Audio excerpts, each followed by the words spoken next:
People who are comfortable being alone are often misunderstood. Their silence is mistaken for loneliness. Their independence is misread as emotional distance. Yet psychological research suggests something very different. The ability to be alone without distress is not a weakness or a lack of connection. It is a sign of emotional regulation, self-awareness, and internal stability.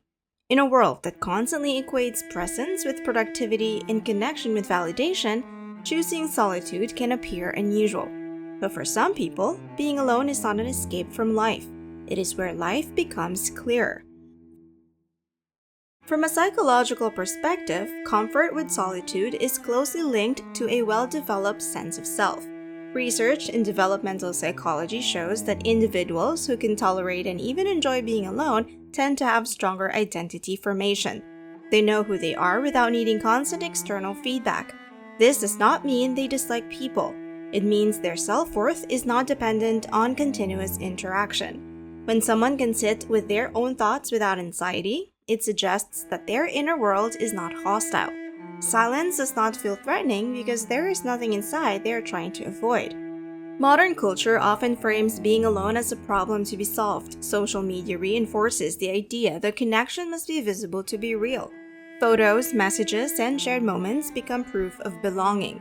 But psychological studies reveal that constant social stimulation can actually weaken emotional resilience. When the mind is never alone, it never learns how to regulate itself. People who are comfortable being alone have usually learned this skill early or developed it intentionally. They have discovered that solitude is not emptiness, it is space.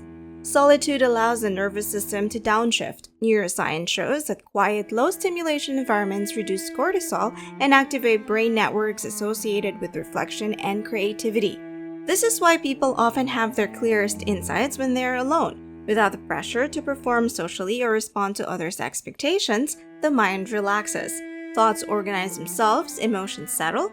Being alone becomes a form of psychological rest. This comfort with solitude is also linked to emotional independence. Emotionally independent people are still capable of deep relationships, but they do not rely on others to regulate their internal state. They can process disappointment, boredom, or uncertainty without immediately seeking distraction. Research on attachment styles suggests that secure attachment is not about needing constant closeness. It is about feeling safe whether alone or with others. People who are comfortable being alone often display this security. They do not fear abandonment because they do not abandon themselves. Another important factor is introspection. People who enjoy solitude tend to have higher levels of self-reflection. They are curious about their thoughts, values, and motivations. Instead of escaping discomfort through noise or activity, they examine it. This does not mean they overthink constantly. It means they are willing to listen. Over time, this creates self-trust. When you understand your own emotional patterns, you are less afraid of being alone with them. There is also a strong connection between solitude and autonomy. Psychological autonomy refers to the ability to make choices based on internal values rather than external pressure. People who are comfortable being alone are often less influenced by social comparison. They do not measure their life against others as intensely because their sense of meaning comes from within. This reduces anxiety and increases satisfaction. Studies in positive psychology show that autonomy is one of the strongest predictors of long-term well-being. It is important to distinguish solitude from isolation. Isolation is painful because it is unwanted. Solitude is restorative because it is chosen. The difference lies in agency. When people choose to be alone, their brain interprets it as safety rather than rejection. This sense of choice changes the emotional experience entirely. People who are comfortable being alone do not feel forgotten. They feel grounded. Many of these individuals also have a higher tolerance of boredom. Boredom is often feared because it forces confrontation with the present moment. But psychological research suggests that boredom can be a gateway to creativity and self-discovery.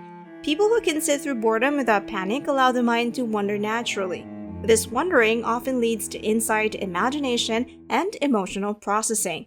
Solitude provides the conditions for this to happen. Comfort with being alone also strengthens relationship. This may seem counterintuitive, but studies show that people who do not fear solitude are less likely to stay in unhealthy relationships out of need. They choose connection rather than clinging to it. Their relationships are based on desire, not dependency. This creates healthier boundaries and deeper intimacy. When two emotionally independent people connect, the relationship becomes a meeting of two whole individuals, not a solution to loneliness. There's also a neurological component. Brain imaging studies show that people who spend time alone without distress often have stronger connectivity in regions associated with self-referential thinking and emotional regulation. The brains are better at switching between external engagement and internal reflection. This flexibility is a form of psychological strength. It allows them to adapt to different environments without losing balance. Culturally, solitude has often been associated with thinkers, artists, and philosophers. History shows that many breakthroughs occurred in isolation, not because people rejected society, but because they needed space from it. Solitude removes noise. It strips away expectations. What remains is clarity. People who are comfortable with being alone are often highly observant because they are not constantly reacting.